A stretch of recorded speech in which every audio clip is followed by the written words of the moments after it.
Welcome to Imagine Otherwise, the podcast about the people and projects bridging art, activism, and academia to build better worlds. Episodes offer in-depth interviews with creators who use culture for social justice and explore the nitty-gritty work of imagining otherwise. I'm your host, Kathy Hanneback. This is episode 60, and my guest today is Manuel Cuellar. Manuel is an assistant professor of Spanish and Latin American literatures and cultures at the George Washington University.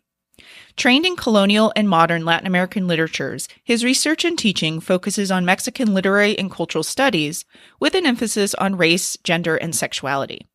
Manuel combines ethnographic fieldwork, archival research, and studies of contemporary and classical indigenous languages.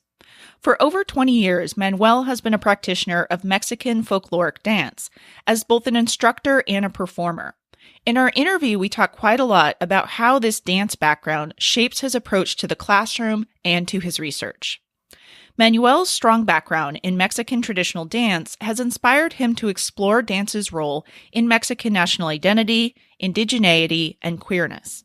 His current book manuscript, Assemblages of a Festive Nation, Queer Embodiments and Dancing Histories of Mexico, studies dancing bodies in public spaces and argues that movement is a crucial site for citizen formation and national belonging. In our interview, Manuel and I chat about how queering Mexican folkloric dance helps him create the communities that he wants to inhabit, how indigenous knowledge production provides a vital alternative to traditional universities, and why embodied vulnerability and the generative power of wounds are crucial to how Manuel imagines otherwise. So thank you so much for being with us today. Thank you, Kathy. It's a pleasure for me to be with you today as part of this podcast. So I'd love to start by talking about your book, Assemblages of a Festive Nation, Queer Embodiments and Dancing Histories of Mexico. Can you tell our listeners a little bit about what that book covers? Of course.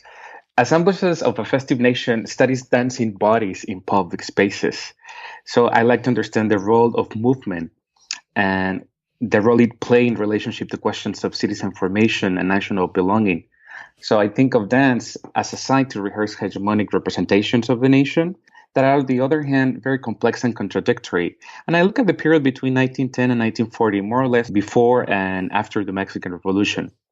So what I'm focusing on in my book is that I like to contrast these dancing bodies in public spaces with this monumental static notion of Mexicanness. Think of Mexican muralism, for example, with the articulation of female, queer, indigenous iterations of Mexico. So that is to say the multiple ways Mexican citizens have embodied the nation. And I certainly look at elite artists and choreographers and how they develop these festive renditions of Mexico that in a way function as a state's pedagogical practice in the creation of national subjects. But at the same time, I look at what went beyond that hegemonic construction. So let me just give you an example. I studied the role of Mexican folk dancing, or baile folclórico, and the work of renowned novelist and choreographer, although it's not very well known as a choreographer in the literary circles, unless you're talking about dance circles in Mexico, of Nelly Campobello, and her dance career, and how she contributed to the, on the one hand, institutionalization of dance, and therefore normative representation of Mexicanness, and paradoxically to the creation of spaces for female and queer embodiments of national subjects. And let me just tell you an example of this. So Nelly Campobello and her sister will start dancing in the 1930s, this Mexican hat dance, el jarabe tapatío, and you will have Nelly dressed as a man who was seducing her sister through her dance, and so it was a very queer representation of this nation. So on the one hand, they wanted to instantiate this hegemonic representation of what it was Mexico and this notion of Mexicanness. At the same time, their very bodies led to the construction of these ambiguities and tensions that I obviously read as queer. I'm curious how that project has morphed and changed for you over the years, because I know it's gone through various kinds of iterations. It has.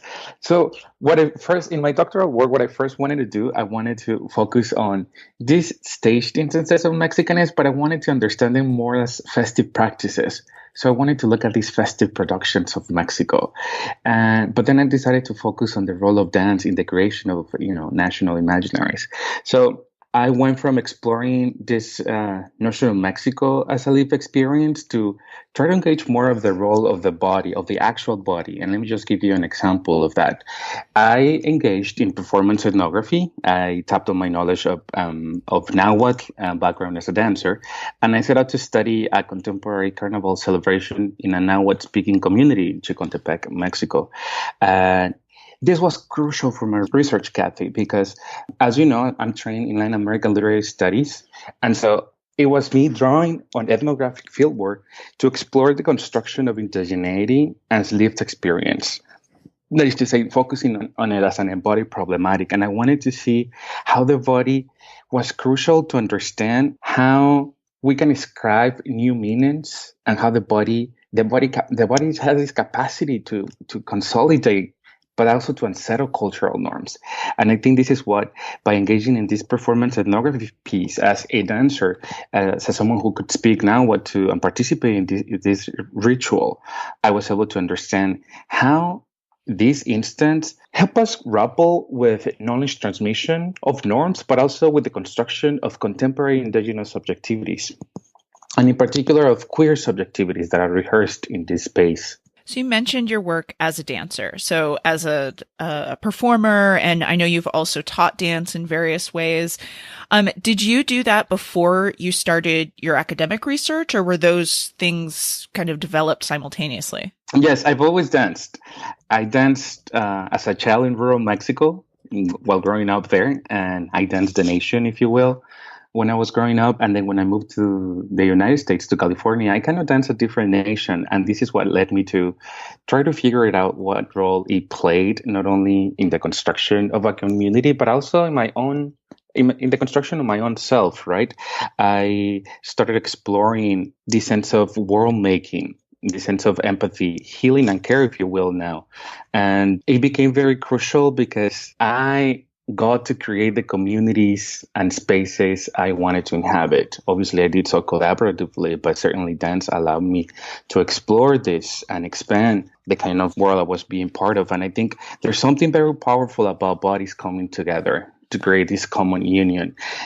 Great example of my experience as a dancer. So when I was in Berkeley, finishing my PhD work, I was part of this dance company. I was part of a dance company my whole PhD program, and I was part of this company called Ensambles, Mexican Folk Ensemble. And together with another company, a Punjabi company, the Nuya Dance and Drum Company, we collectively explored the formation of Mexican Punjabi communities in the early 20th century in California. And this certainly allowed me to explore a different way of being part of a local community, but also to visualize these kinds of, histories that often get erased and untold.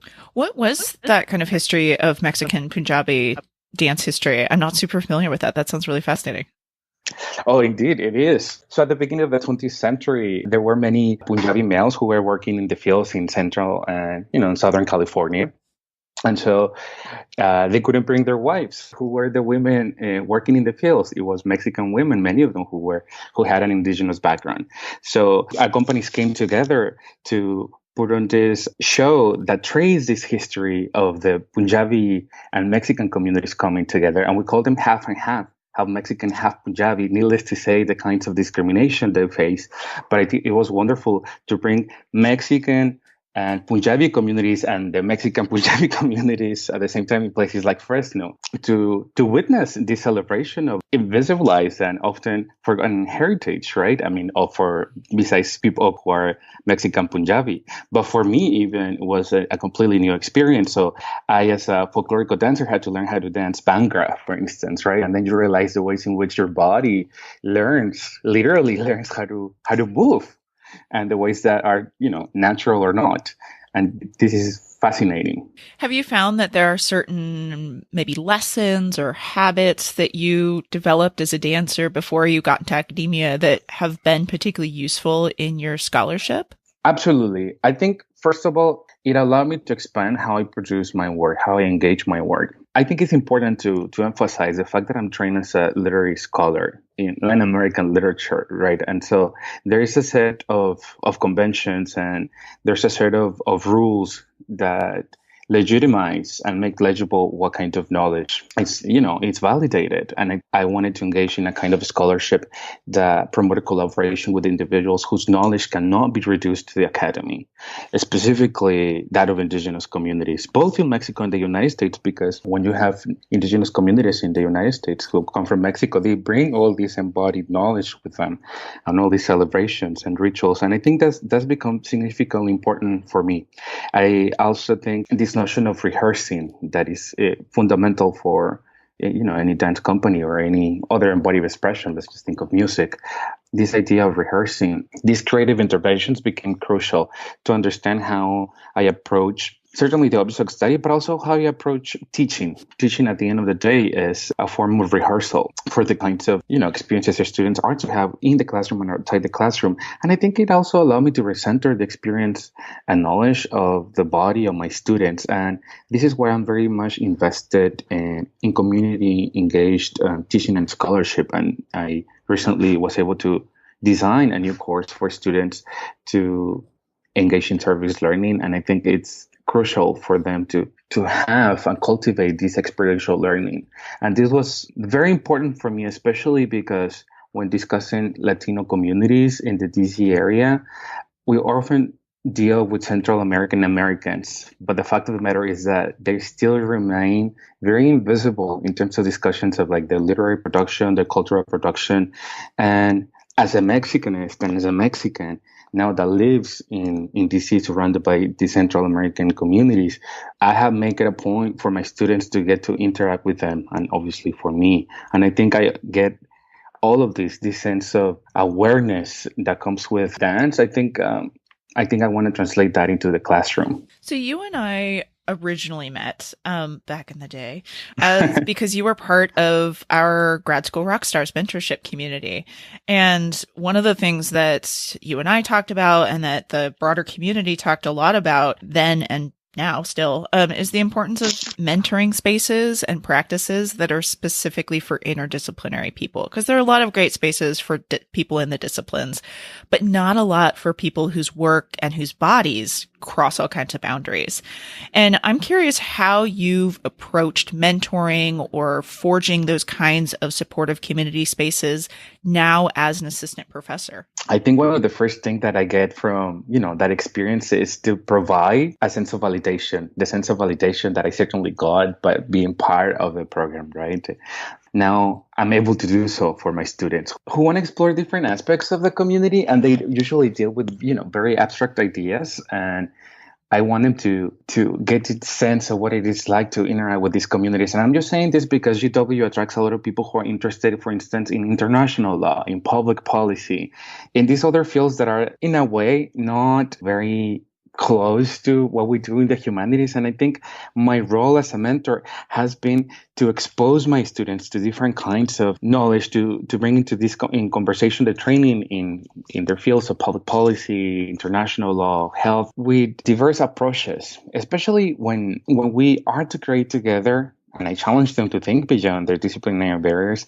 When we're to create together these kinds of interdisciplinary work projects. And let me just give you an example because I'm rambling here. So when we look at, for instance, if they're interested in human rights and they look at the increase of femicides in Argentina, we certainly look at the statistics or, migrants crossing the border from Central America, but we actually look at these other interventions, either poetic interventions or performance. For instance, last year there was a performance initiative in Argentina that is called Femicidios, Genocidio, Femicides, Genocide. And there was a public intervention denouncing the increasing femicides in Argentina. And I think for them, it was very powerful to look at the statistics, think of the numbers and think of different policies. This is what it comes with. This comes with their training, but look at what art and culture can do and the kinds of different questions these other manifestations allow them to do, right? And the kinds of questions they can ask. Also, I think, and this became very important, is a sense of accountability for the kinds of things that we have and the things we can share. And I want them to be very mindful of our own positionalities vis-a-vis the spaces we occupy. And this is something that I don't take for granted anymore, especially now as a professor, but especially at an institution like GW in DC. in the Trump era. So this brings me to my absolute favorite question that I get to ask guests, which gets at the heart of the kind of work that you do and the heart of the impetus behind this podcast. So obviously this is called Imagine Otherwise. And one of the things that I like to ask guests as a closing question is, how do you do that? What is the world that you are working towards when you step in front of a classroom, when you perform as a dancer, when you do your research, when you make these kinds of community, academic, activist, artistic connections? What is the world that you want? Yes, this is giant question. I know. It's a giant question, and this is certainly also my favorite question of the podcast. But it's certainly very difficult to answer. And now you're on the other end of it. Now I'm on the other end of it, of course. So I think I aspire to be very consequential. So with this commitment not to separate my academic endeavors from my personal aspirations, right? In building strong connections with the communities to which I belong.